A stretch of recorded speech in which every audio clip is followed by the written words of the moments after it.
Hello दोस्तों, कैसे हैं आप सब। I hope you all are doing good. और मैं बता दूं, मैं भी ठीक हूँ। सरफाइसी ऐड हो चुका है May 22 के लिए, और आप सब चाहते थे कि मैं उसकी वीडियोस ले आऊँ। सॉरी, अब ये तो कहना गलत होगा कि सब चाहते थे, बट कुछ लोग चाहते थे। और मैंने ये बोला भी था एक वीडियो में कि अगर कुछ ऐड ऑन होता है तो I will surely make a video on it. So जैसा कि वादा किया था तो वैसा ही निभा रहा हूँ। सबसे पहले फटाफट से, सरफाइसी बहुत ही इजी चैप्टर है।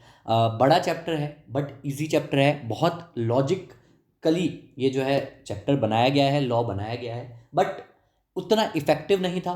इसलिए आईबीसी आया। और आईबीसी जो है, मतलब ये मान लो कि जो पुराने एक्ट्स हैं उन सबको तोड़ मरोड़ के एक साथ, समेशन ऑफ एक्ट्स कहते हैं ना आईबीसी को, क्योंकि वो insolvency and bankruptcy code word ही इसलिए यूज होता है कि summation of all the acts. तो इन सबको जोड़ जाड़ के आईबीसी बनाया गया था। बट फिलहाल आईबीसी के बारे में चर्चा नहीं करते, उसके लिए वीडियो बना रखी है ऑलरेडी। ठीक है, लेकिन अभी बात करते हैं सरफाइसी। सरफाइसी जो है, जेटली साहब शायद से लेके आए थे, अरुण जेटली जी, हमारे एक्स फाइनेंस मिनिस्टर, अब नहीं रहे। बहुत ही अच्छा कुछ उन्होंने कानून लाया था और अच्छी सोच थी।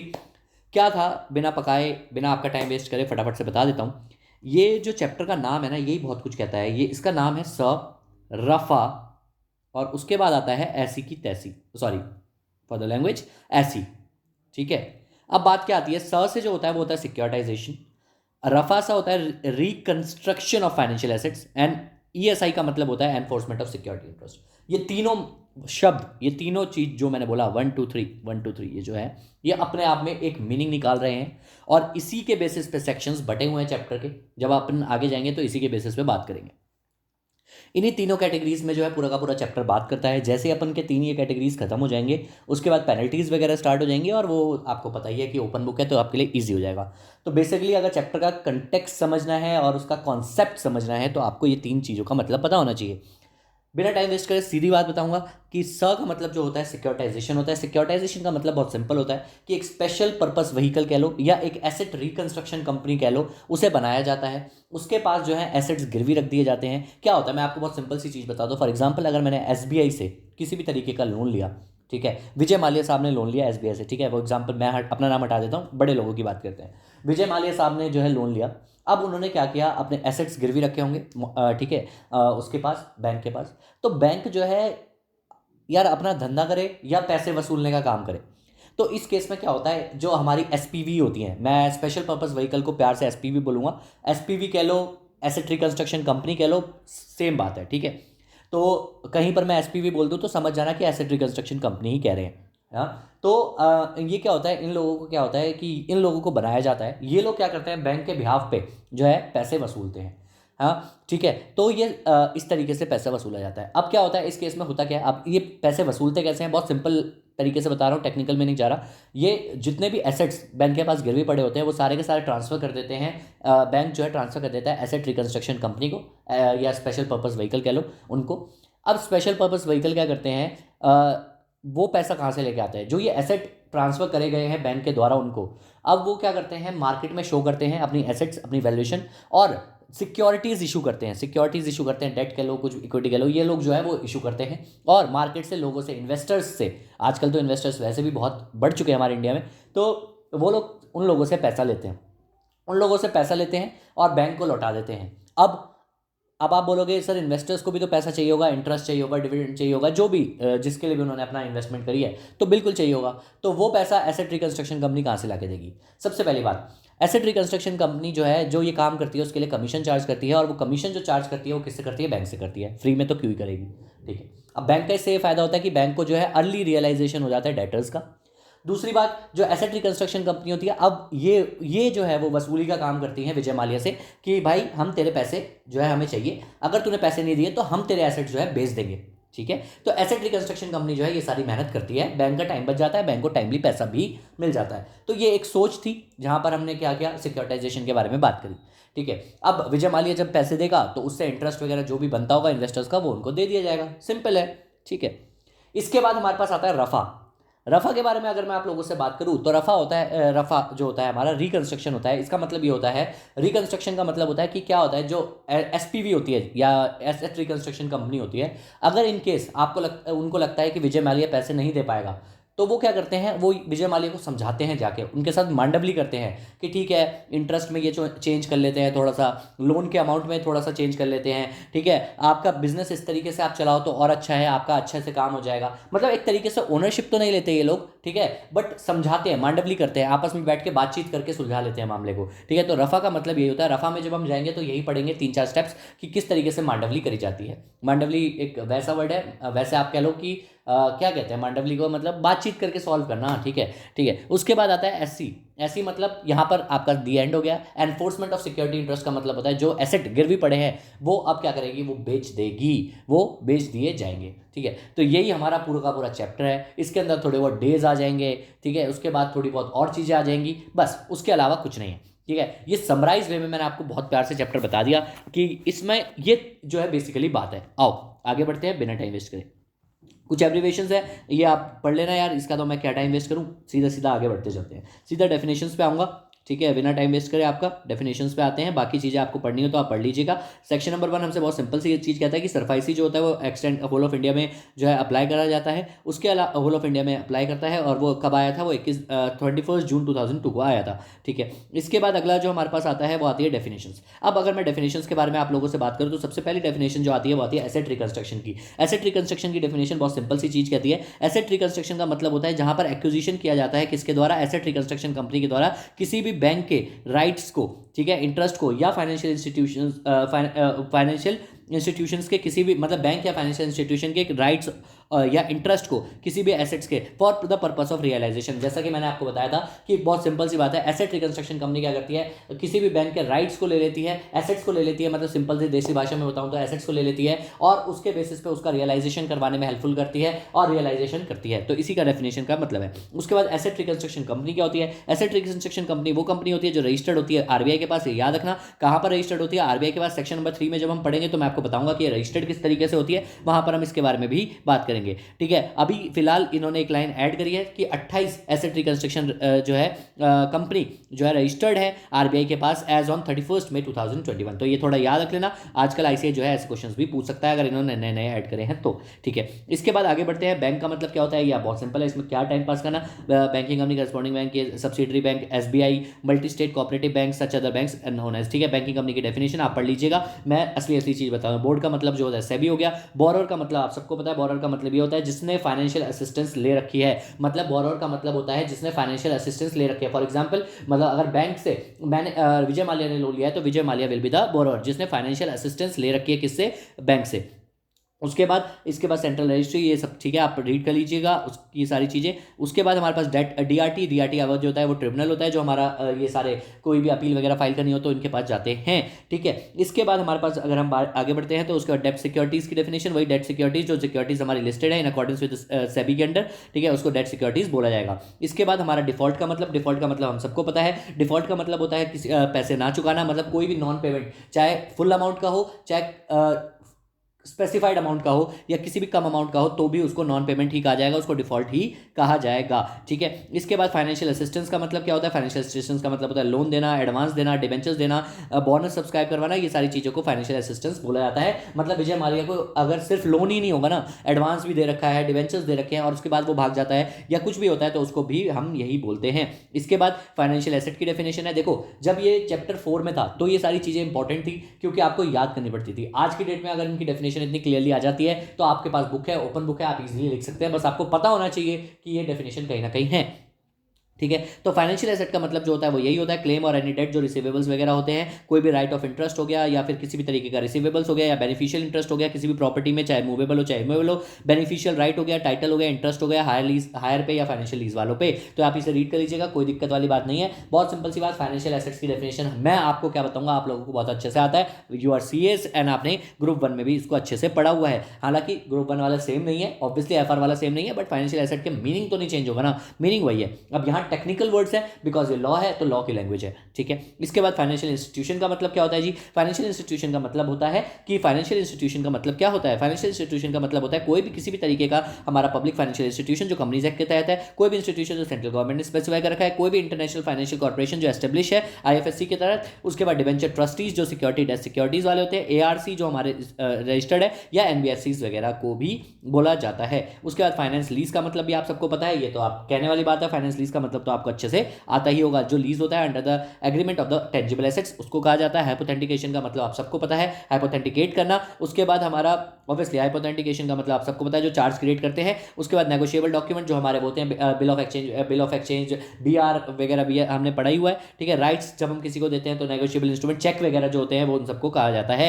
उसके बाद नॉन परफॉर्मिंग एसेट किसको कहोगे? नॉन परफॉर्मिंग एसेट बहुत सिंपल है, तीन टाइप के होते हैं, एक सबस्टैंडर्ड, एक डाउटफुल और लॉस एसेट्स। ये जब अपन ऑडिट पढ़ते हैं तो ऑडिट में जब हम ऑडिट ऑफ बैंकिंग इंस्टीट्यूशंस पढ़ते हैं तो वहां पर भी बहुत अच्छे से हम पढ़ चुके हैं इसको, इसलिए मैं इस पर टाइम वेस्ट नहीं करूंगा। हालांकि मैं डेफिनेशंस के ऊपर ही टाइम वेस्ट नहीं करूंगा क्योंकि मैं सिर्फ और सिर्फ मोटी मोटी बात बताऊंगा कि हाँ ये सारी डेफिनेशंस मौजूद हैं यहाँ पर, ठीक है। तो एनपीए का मतलब यही होता है कि जब 90 डेज के अंदर पैसा ना दे पाए तो वो एनपीए वो हमारा जो है उस तरीके से क्लासीफाई हो जाता है 3 हिस्सों में। एग्जैक्ट डेज तो मेरे को नहीं याद है अभी क्योंकि टाइम हो गया ऑब्वियसली, लेकिन हालांकि इतना पता है एनपीए का मतलब क्या होता है। एनपीए का मतलब ये होता है जब आपकी कोई बंदा असमर्थ है पैसे चुकाने में, आपका मतलब पैसे नहीं चुका पाएगा तो उसे हम एनपीए में डाल देते हैं। जैसे कि अपने दोस्तों को दिए हुए पैसे आप एनपीए अकाउंट में डाल सकते हैं क्योंकि वो वापस नहीं आएंगे, ठीक है जी।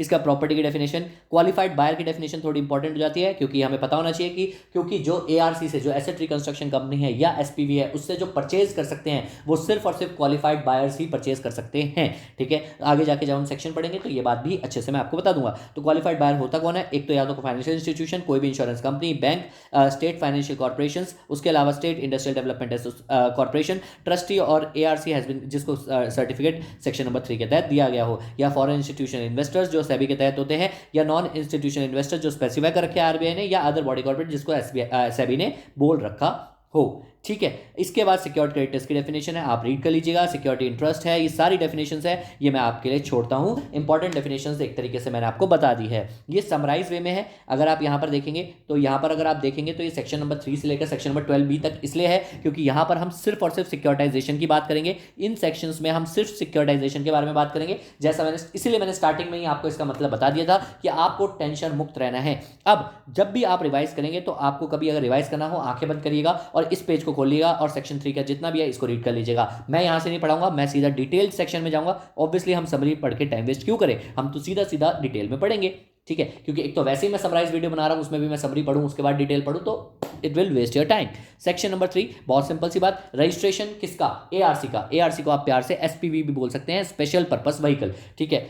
अब यहां पर सेक्शन नंबर 3 हमसे क्या कहता है कि रजिस्ट्रेशन किस तरीके से होगा और नेट ओन फंड्स क्या होते हैं। सबसे सिंपल सी बात हमारी ये होती है कि कोई भी कंपनी जिसको एआरसी बनना है उसको क्या करना होता है? रजिस्ट्रेशन लेना होता है, सर्टिफिकेट ऑफ रजिस्ट्रेशन लेना होता है। लेकिन उसके अंदर एक सबसे इंपॉर्टेंट जिम्मेदारी जो होती है वो ये होती है कि उसकी खुद की भी कोई औकात होनी चाहिए, उसकी खुद की भी वैल्यू होनी चाहिए। ऐसे ही कोई भी बंदा एसपीवी नहीं बन सकता। तो कहता है ऐसा बंदा जिसको सर्टिफिकेट ऑफ रजिस्ट्रेशन चाहिए और being the asset reconstruction company, उसका नेट ऑन फंड जो होना चाहिए वो 2 करोड़ का कम से कम होना चाहिए, मतलब 2 करोड़ से कम नहीं होना चाहिए। या तो 2 करोड़ हो या 2 करोड़ से ज्यादा हो तो हम मानेंगे। कहता है of not less than 2 crore and get itself registered with the RBI, और उसके बाद आरबीआई के तहत वो अपने आप को जो है रजिस्टर्ड करवाए, ठीक है। क्या करवाए? अपने आप को रजिस्टर्ड करवाए, उसकी खुद की भी कोई औकात होनी चाहिए। तो ये बोलता है कि 2 करोड़ रुपए होने चाहिए एंड जो है उसके नेट ऑन फंड्स, और उसके अलावा जो है उसको आरबीआई के तहत रजिस्टर्ड होना चाहिए। अगर आरबीआई चाहे तो टाइम टू टाइम जो है वो अमाउंट, हायर अमाउंट जो है वो प्रिस्क्राइब कर सकता है,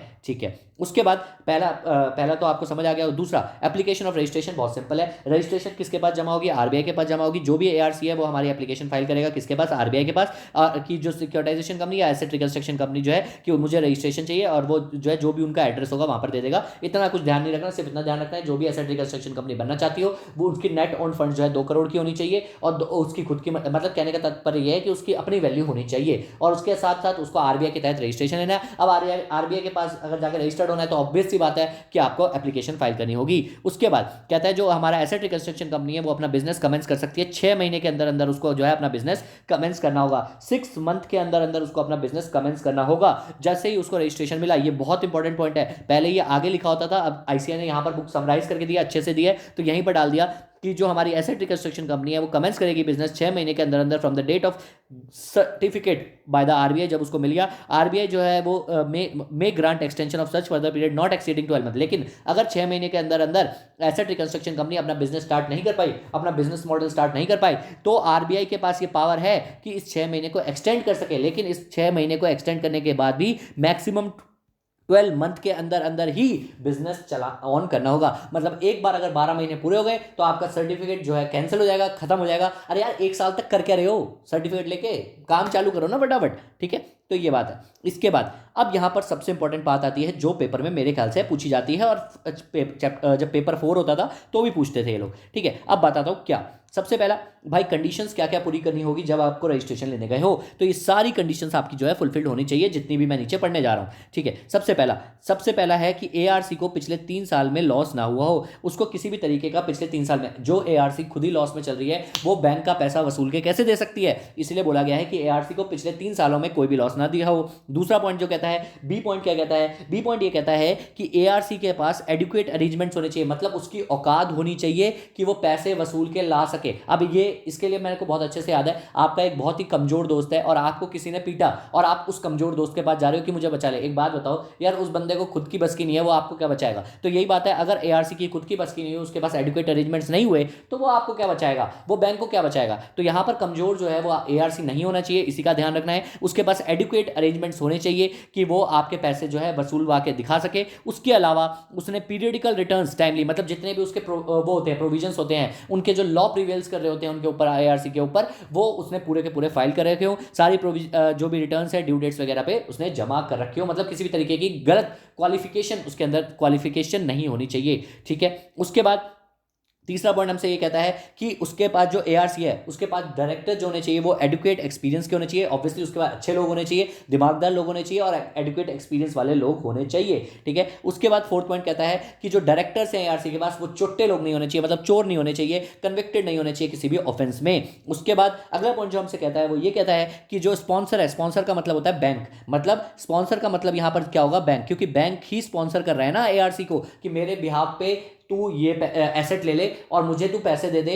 पब्लिक से, क्वालिफाइड बायर से लेकर। तो जो स्पॉन्सर है, जो बैंक है, वो खुद प्रॉपर पर्सन होना चाहिए। मतलब कोई ऐसा बैंक ना हो, यस बैंक, जैसा आपने सुना है, यस बैंक ना हो, मतलब खुद का ही दाल काला है और वो एआरसी को रख रहा है कि मेरे एसेट ले ले और मुझे पैसे निकलवा के दे दे। ऐसा इसलिए बोला गया कि लोग बर्बाद ना हो, क्वालिफाइड बायर्स बर्बाद ना हो। ठीक है, तो जो हमारा स्पॉन्सर है, जो हमारा बैंक है, वो एसेट रिकंस्ट्रक्शन कंपनी का, वो सारे गाइडलाइंस फॉलो करता हो आरबीआई के। उसके अलावा जो एआरसी है, उसके सारे के सारे आरबीआई के सारे जो भी नॉर्म्स हैं उसको फॉलो करने चाहिए, और जो भी कंडीशंस आरबीआई लगाएगा वो सारी फॉलो करनी चाहिए। तो ये कंडीशंस बार बार आपको अच्छे से पढ़नी है, ये सारी कंडीशंस पूरी होंगी तभी आपको रजिस्ट्रेशन मिलेगा। तो पहला क्या है? पिछले 3 साल में लॉस ना हुआ। उसके बाद खुद के पास एडुकेट अरेंजमेंट्स होने चाहिए। ठीक है, उसके बाद डायरेक्टर्स के पास पूरा का पूरा एक्सपीरियंस होना चाहिए। डायरेक्टर्स जो है कन्विक्टेड बाय कोर्ट नहीं होने चाहिए, किसी भी तरीके से कन्विक्टेड नहीं होने चाहिए। और जो हमारा बैंक है, जो एआरसी का स्पॉन्सर है बैंक, वो गाइडलाइंस पूरे करती हो आरबीआई की, और एआरसी खुद भी आरबीआई के सारे गाइडलाइंस को फॉलो करे। That's it.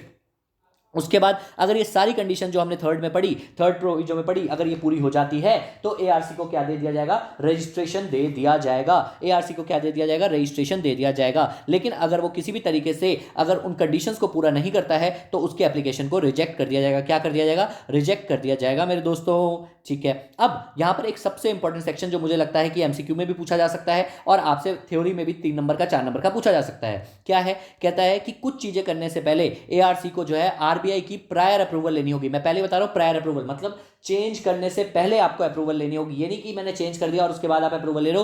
प्रायर अप्रूवल आपको लेनी होगी। किसकी प्रायर अप्रूवल लेनी होगी मेरे बच्चों? आप आरबीआई की प्रायर अप्रूवल लेनी होगी। किसको? एआरसी को प्रायर अप्रूवल लेनी होगी। किसकी? आरबीआई की। अच्छा, क्या क्या करने से पहले? अगर किसी डायरेक्टर को अपॉइंट करना है तो आपको प्रायर अप्रूवल लेनी होगी। ठीक है, इसका मतलब होता है कोई भी सब्सटेंशियल चेंज अगर आपको अपने बिजनेस में करना है तो अप्रूवल लेनी होगी। ठीक है, मैनेजिंग डायरेक्टर को अपॉइंट करना है तो अप्रूवल लेनी होगी। सीईओ को अपॉइंट करना है तो आपको अप्रूवल लेनी होगी। मतलब सब्सटेंशियल चेंज अगर आपको मैनेजमेंट में करना है, फॉर एग्जांपल जैसे बोर्ड ऑफ डायरेक्टर्स को अपॉइंट कर रहे हो, किसी डायरेक्टर को, मैनेजिंग डायरेक्टर को अपॉइंट कर रहे हो, सीईओ को अपॉइंट कर रहे हो, अगर आपने अपने बिजनेस के लोकेशन को चेंज किया तो, या अपना नाम चेंज किया तो ये सारी चीजें करनी होंगी। तो अगर आपको करनी है तो आपको प्रायर अप्रूवल लेनी होगी। किसकी? आरबीआई की। ठीक है, प्रायर अप्रूवल लेगा कौन? Of RBI. कौन लेगा? ARC मतलब एसेट रिकंस्ट्रक्शन कंपनी को प्रायर अप्रूवल लेनी होगी, दैट्स इट। ठीक है, provided that the decision of the RBI whether to change the management of an ARC substantial change is not shall be final. ठीक है, मतलब जो भी डिसीजन RBI लेगा वो फाइनल माना जाएगा। मतलब अगर RBI ने मना कर दिया, नहीं हमें मैनेजिंग डायरेक्टर नहीं बदलवाना, ARC तू तेरी हिम्मत कैसे हुई, तो तूने सोचा कि हम इस बंदे को अपना मैनेजिंग डायरेक्टर बना लेते हैं, नहीं बनेगा नहीं बनेगा नहीं बनेगा। फॉर एग्जाम्पल मैं आपको बता दूं, सोचो SBI ने एक एसेट रिकंस्ट्रक्शन कंपनी को दिया और एसेट रिकंस्ट्रक्शन कंपनी क्या कहती है, हम विजय माल्या को अपना मैनेजिंग डायरेक्टर बनाना चाहते हैं। अब RBI आपको लगता है मानेगा? नहीं मानेगा। और अगर RBI ने मना कर दिया तो नहीं बना सकते, नहीं बना सकते। लेकिन अगर RBI हाँ बोल देगा, RBI के अंदर छोटे लोग हुए फिर, और अगर RBI ने हाँ बोल दिया तो फिर विजय माल्या बन जाएगा। ठीक है, इसके बाद सब्सटेंशियल चेंज इन मैनेजमेंट का मतलब क्या होता है? ठीक है, बहुत सिंपल है। सब्सटेंशियल चेंज इन मैनेजमेंट का मतलब ये होता है कि जहां पर ओन मैनेजमेंट जो होती है वो ट्रांसफर हो जाए किसी भी तरीके से, या चेंज हो जाए स्पॉन्सरशिप में ऑफ द बिजनेस, मतलब अमेलगमेशन हो जाए, ट्रांसफर हो जाए, मर्जर हो जाए, शेयर्स का आदान प्रदान, ये इसे भी सब्सटेंशियल चेंज ऑफ मैनेजमेंट बोला जाएगा। ठीक है, दैट्स इट, बहुत ही सिंपल है। ठीक है, अब यहाँ पर ये फ्लो चार्ट है रजिस्ट्रेशन का, आप इसको पेपर में बना दीजिएगा, आपको अच्छा मार्क्स मिल जाएंगे। मैंने सारा का सारा समझा दिया, मैं दोबारा से पढ़ के टाइम वेस्ट नहीं करूंगा। इसके बाद सेक्शन नंबर 4 आता है कैंसिलेशन ऑफ सर्टिफिकेट। जब भी ऐसे सेक्शंस होते हैं, आप देखेंगे कि ICAI कह रहा हूँ, लॉ का ये होता है कि जब भी ऐसे सेक्शन होते हैं कि रजिस्ट्रेशन है, उसके नीचे ही अगला सेक्शन ये लिखा होता है कि आपका कैंसिलेशन कब कब हो सकता है। ये हमने FCRA एक्ट जब हम पढ़ते हैं तब वहां पर भी पढ़ा था, FCRA मतलब फॉरेन कंट्रीब्यूशन वाला। ठीक है, और इसमें भी हम आपको सेम चीज दिखा रहे हैं। सेक्शन नंबर 4 कहता है cancellation of certificate of registration. Section number 4 बहुत सिंपल चीज है ब्रो, बहुत ध्यान से सुनो।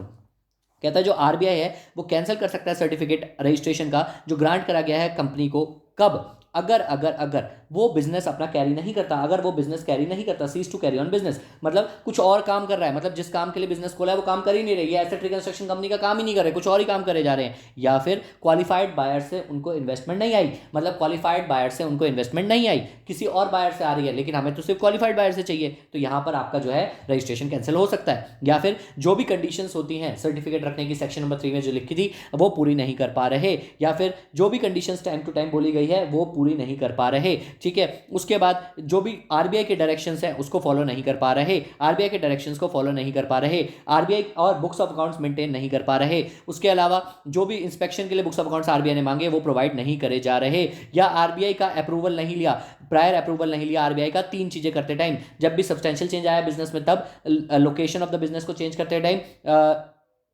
या फिर नाम चेंज करते टाइम। जो अपन ने तीनों चीजें ऊपर पढ़ी थी वो तीनों चीज करने से पहले आपने RBI का अप्रूवल नहीं लिया तो आपका रजिस्ट्रेशन कैंसिल हो जाएगा। लेकिन अब यहां पर सबसे इंपॉर्टेंट बात यह है कि before cancelling the certificate of registration, certificate of registration को कैंसिल करने से पहले जो है उनसे अपॉर्चुनिटी ऑफ बीइंग हर्ड तो दिया जाएगा, उसके अलावा अगर उन्होंने कुछ पैसे लिए होंगे, इन्वेस्टर से पैसे लिए होंगे, मतलब फॉर एग्जांपल अब मैंने ना क्या किया, ARC ने इन्वेस्ट क्वालिफाइड बायर से पैसे ले लिए, उसके बाद RBI ने उसका रजिस्ट्रेशन कैंसिल कर दिया, अब जो है हमारा ARC है वो ये बोल रहा है कि मैं पैसे नहीं दूंगा, मेरा तो रजिस्ट्रेशन कैंसिल हो गया। तो लॉ ने पहले ही क्लियर कर दिया कि एक तो अपॉर्चुनिटी ऑफ बीइंग हर्ड देंगे, दूसरा अगर इनका रजिस्ट्रेशन फिर भी कैंसिल हो जाता है तो इन लोगों को पैसे चुकाने होंगे जो भी इन्होंने क्वालिफाइड बायर से लिए हैं। ठीक है, इसके बाद अपील बाय ARC, अपाल लिख दिया है ICAI ने, इसको चेंज कर लीजिएगा। अपील बाय ARC क्या मतलब है? बहुत सिंपल सी चीज है, कहता है कि अगर कोई भी ARC एग्रीव्ड है मतलब अगर रो रहा है कि नहीं मेरा रजिस्ट्रेशन कैंसिल नहीं होना चाहिए, ठीक है मैं ठीक हूँ, मैं अच्छा लड़का हूँ, तो उसको 30 डेज के अंदर अंदर मौका दिया गया है कि जिस दिन भी ऑर्डर आया कैंसिलेशन का उसके 30 डेज के अंदर अंदर वो सेंट्रल गवर्नमेंट के पास जाके चिल्ला सकता है, रो सकता है कि हे सेंट्रल गवर्नमेंट मुझे बचा लो, मुझे मार दिया, मुझे मार दिया, मुझे मार दिया। इसके बाद ठीक है, हाँ ये जो ऊपर लाइन मैंने पढ़ी थी कि उसको पैसे चुकाने होंगे, उसका ये यहाँ पर पूरा का पूरा पैराग्राफ दे दिया उन्होंने। डीम्ड ARC अंटिल इट रिपेज है, मतलब उसका रजिस्ट्रेशन अगर कैंसिल हो भी गया तो जिसकी इन्वेस्टमेंट क्वालिफाइड बायर्स की उसने होल्ड कर रखी है वो इररिस्पेक्टिव ऑफ द फैक्ट कि उसका रजिस्ट्रेशन कैंसिल हो गया है उसको डीम्ड ARC मानेंगे और वो पैसे चुकाएगा, तो वो पैसे चुकाएगा, दैट्स इट। इसके बाद section number 5 acquisition of rights और इंटरेस्ट इन फाइनेंशियल एसेट्स। अब यहां पर सिंपल सी चीज पता क्या बताएगा कि अब जो हमारा वो है जो हमारा ARC है वो क्या करेगा, SBI से, स्टेट बैंक ऑफ इंडिया से एसेट्स ले लेगा। ऑब्वियसली वही एसेट्स दिखा के मार्केट से पैसा उठाएगा और मार्केट से पैसा उठा के SBI को दे देगा, तो उसके लिए सेक्शन बनाना तो जरूरी था, इतनी सी बात के लिए सेक्शन बनाया है, और इतनी सी बात बड़ी बात है क्योंकि सेक्शन में अगर नहीं लिखा होता तो कैसे चलता रे बाबा। तो तो कहता है not with standing anything contain in the agreement और द लॉ, किसी भी लॉ में कुछ भी लिखा हो, कहता है जो भी एआरसी होगा वो एक्वायर कर सकता है फाइनेंशियल एसेट्स किसके, बैंक के या किसी भी फाइनेंशियल इंस्टीट्यूशन के, क्या करके, किसी एसपीवी जो है सिक्योरिटीज इशू करने के लिए जो है ऐसा कर सकता है। सिक्योरिटी इशू करने के लिए क्या कर सकता है, सिक्योरिटीज इशू करने के लिए, डिबेंचर हो गए, बॉन्ड्स हो गए, या कोई भी अदर सिक्योरिटी जो है इशू करने के लिए क्या कर सकता है, एसेट्स ले सकता है। क्वालिफाइड बायर्स के सामने, क्वालिफाइड इंस्टीट्यूशनल बायर्स के सामने उनको सिक्योरिटीज इशू करने के लिए एसेट्स लेगा। किससे एसेट्स लेगा, बैंक से लेगा और उनसे पैसा लेगा। ठीक है, उसके बाद क्या कहता है कि ये सारी चीजें सॉरी उसके बाद bye entering into an agreement with such bank और फाइनेंशियल, भाई ये यार फाइनेंशियल एसेट्स वापस ले लेगा, मतलब फाइनेंशियल एसेट्स लेगा किससे, बैंक से। मिला जुला के एक ही बात है, फाइनेंशियल एसेट्स लेगा बैंक से। कौन, एआरसी, तभी तो वो दिखा के पैसे लेगा। हाँ, अब यहाँ पर सबसे इंपॉर्टेंट बात है जो मुझे लगती है स्टैम्प वाली, ठीक है, ये आप स्टार मार्क कर लीजिए। कहता है कि जो भी एसेट रिकंस्ट्रक्शन के लिए जो बैंक एसपीवी को एसेट देगा वो स्टैम्प ड्यूटी नहीं लगेगी। मतलब सिंपल सी बात यह है, स्टैम्प ड्यूटी नहीं लगेगी इन केस एग्जम्पशन है, मतलब एग्जम्पशन है स्टैम्प ड्यूटी से। मतलब कहने का तात्पर्य इतना सा है, बैंक जब स्पेशल पर्पस व्हीकल को या एसेट रिकंस्ट्रक्शन कंपनी को, बात एक ही है, एसेट ट्रांसफर करता है, फाइनेंशियल एसेट ट्रांसफर करता है, तो उस ट्रांसफर पे किसी भी तरीके की स्टैम्प ड्यूटी नहीं लगेगी, एग्जम्पशन मिली हुई है। लेकिन कोई भी एग्जम्पशन नहीं मिलेगी अगर उनका पर्पस, उनका मोटिव जो है एसेट रिकंस्ट्रक्शन नहीं है। मतलब कहने का तात्पर्य है कि जो एसेट ट्रांसफर करे जा रहे हैं बैंक के द्वारा वो किसी और काम के लिए करे जा रहे हैं, वो पैसे वसूलवाने के लिए नहीं करे जा रहे, इस एक्ट के लिए नहीं करे जा रहे, तो स्टैम्प ड्यूटी लगेगी, वरना स्टैम्प ड्यूटी नहीं लगेगी। That's it. अब यहां पर अगला पॉइंट जो कहता है वो ये कहता है कि अब उन एसेट का असली मालिक जो हो जाएगा वो एआरसी हो जाएगा। एआरसी को क्या माना जाएगा, after acquisition of the financial asset उसको असली मालिक माना जाएगा कि असलियत में उसके ही एसेट है, और जिस भी कंपनी के या जिस भी बंदे के वो एसेट्स होंगे, जो हमारे एसेट्स होंगे, वो अब किसके पास जाएगा, वो अब एसेट रिकंस्ट्रक्शन कंपनी के पास जाएगा पैसे देने के लिए। क्यों, क्योंकि बैंक को तो पैसा मिल जाएगा। कैसे मिल जाएगा बैंक को पैसा, जो एसेट दिखाए हैं, एसेट दिए हैं एआरसी को, वो एसेट वो शो करेगा, और क्वालिफाइड बायर्स जो है, इंस्टीट्यूशनल बायर जो है, उसमें इन्वेस्टर्स अपना पैसा लगा देंगे, ठीक है, और वो पैसा लेके बैंक को दे देगा। तो बैंक का तो काम खत्म हो गया, तो अब काम किसका बचा, एआरसी का। तो अब एआरसी वसूलेगा, ठीक है। तो एआरसी जब एसेट वापस चाहिए होंगे तो एआरसी को पैसा चुकाना होगा विजय माल्या को, ठीक है। ARC deem to be the lender of the lender, ठीक है। इसके बाद सारे के सारे राइट्स जो है एसेट के अब किसके पास चला जाएगा, उसके पास चले जाएंगे, किसके पास, एआरसी है। पहले बैंक लेंडर थी, अब एसपीवी लेंडर बन जाएगी इनडायरेक्टली, ठीक है। उसके बाद वही लिखा हुआ है कि acquires full rights after the acquisition of the financial assets, ठीक है। इसको आप रीड कर लीजिएगा, कोई बड़ी बातें नहीं है। जहां जहां पर एक चीज और है इसके अंदर जो बहुत इंपॉर्टेंट है, जहां जहां पर हमारा एआरसी का नाम, उसका नाम था, बैंक का नाम था, अब एआरसी का जो अपना नाम होगा वो आ जाएगा। जितने भी अग्रीमेंट्स होंगे, जितने भी बॉन्ड्स वगैरह होंगे, जितने भी एसेट्स के अग्रीमेंट्स होंगे, ठीक है, हाइपोथेटिकेशन के, अब जगह पे, सारी जगह पे कट के नाम किसका आ जाएगा, एआरसी का नाम आ जाएगा। आगे जाके अगर कभी अपील भी करनी पड़ी तो एआरसी अपील करेगा, मांडवली करनी पड़ी तो एआरसी मांडवली करेगा, एसेट बेचने पड़े तो एआरसी बेचेगा। मतलब एक तरीके से मालिक अब एआरसी बन गया, ठीक है जी। इसके बाद हमारे पास आता है सेक्शन नंबर 5A। ये इतना इंपॉर्टेंट सेक्शन नहीं है, इसमें लिखा हुआ है transfer of pending application to any one of DRTs. ये पता नहीं अजीब सा सेक्शन बीच में डाल दिया है, बहुत सिंपल सी चीज है। इसके अंदर ये बोला गया है कि अगर बहुत सारे डीआरटी के पास अपील फाइल हो चुकी है, वो मतलब क्या होता है ना, एक बैंक जो है बहुत सारी जगह पे होते हैं ब्रांचेस वगैरह, तो उन्होंने बहुत अलग अलग जगहों पे जो है अपील फाइल कर दिया है। तो ये क्या होगा, जब एआरसी के पास सारे एसेट ट्रांसफर होंगे तो वो क्या करेगा, वो सारी अपील एक ही जगह पे किसी एक डीआरटी को दे देगा, किसी एक डीआरटी को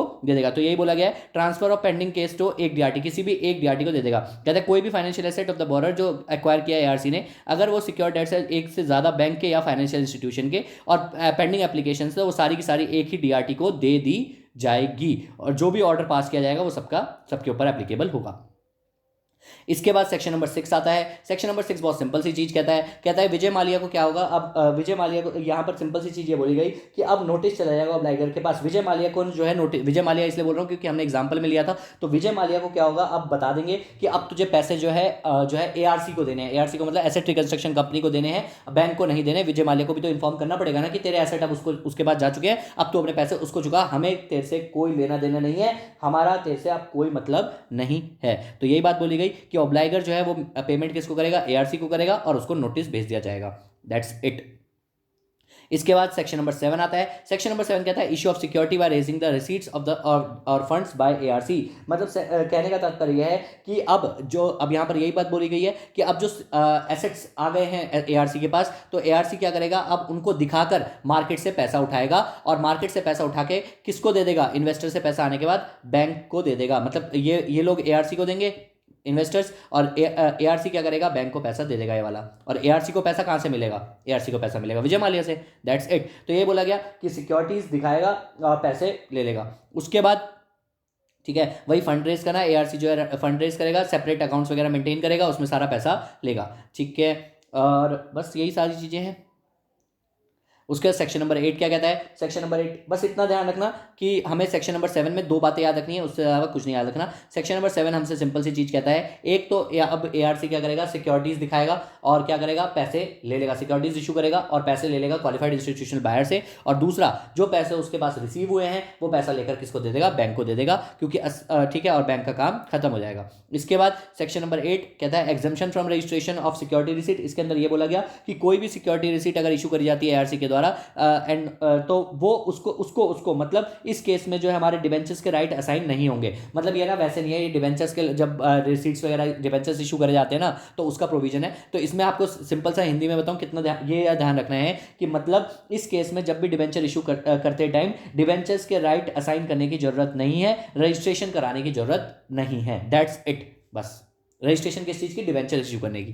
ठीक है, यहाँ पर हमारा जो है कंप्लीट होता है एक बहुत ही बड़ा हिस्सा।